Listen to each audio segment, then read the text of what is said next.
Member for Watson for his contribution, as I do the Father of the House for his. And I note that the member for Watson praised the Premier of New South Wales for the contribution he made. And the contribution he made was incredibly similar to the contribution that the Prime Minister made. And I would like to put on the record that contribution. The point I have made repeatedly in recent months is that we are interested in combating crime. We wouldn't for a moment target particular communities or particular religions because not only is it wrong, but it is un-Australian. We have always extended a warm and generous welcome to people from all countries, all cultures, all faiths. That is never going to change, and what impresses me the longer the current security issue lasts is the enthusiasm that just about every single Australian has for our country and for our freedoms, and that includes, whether I might like it or not, whether I might prefer it or not, that includes the freedom to wear whatever you want under normal circumstances. Mr Deputy Speaker, we are the most multicultural country in the world. We speak over 300 languages and 28% of us were born overseas. The US can only boast 14%. It is a simple fact that without social cohesion, Australians simply would not be what they are today.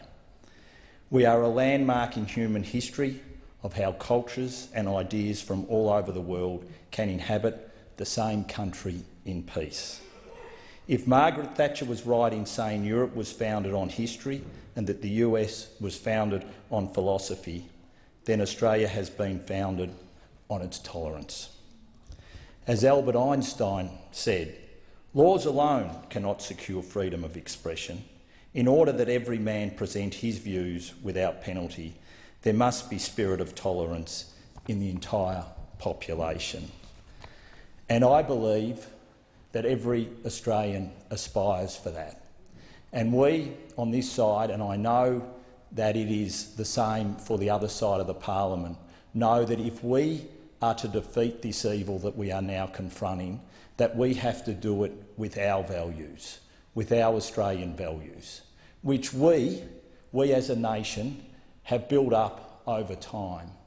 We have never, ever as a country been entirely perfect, but my belief is we have strived for perfection and we will continue to strive for perfection. We know that our values are what define us, and we know that our values are what will defeat what we are confronting. And I think that this debate does have merit.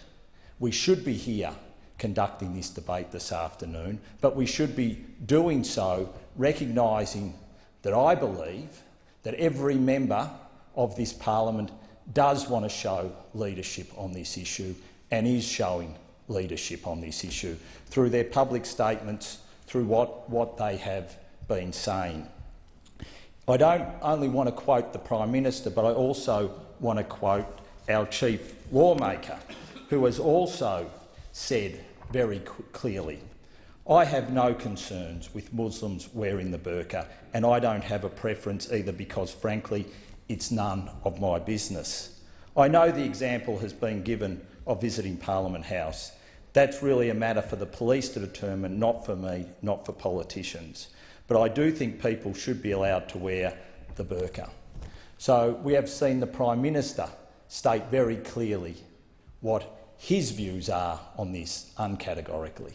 We have seen the Attorney-General, the Chief Lawmaker, state that as well. So, Mr Deputy Speaker, this is a debate that we should have, but I believe that every member of this House knows that Australian values will win this battle against this hatred, this evil, this intolerance that we are fighting. And if we stick together and maintain those values, we will defeat this.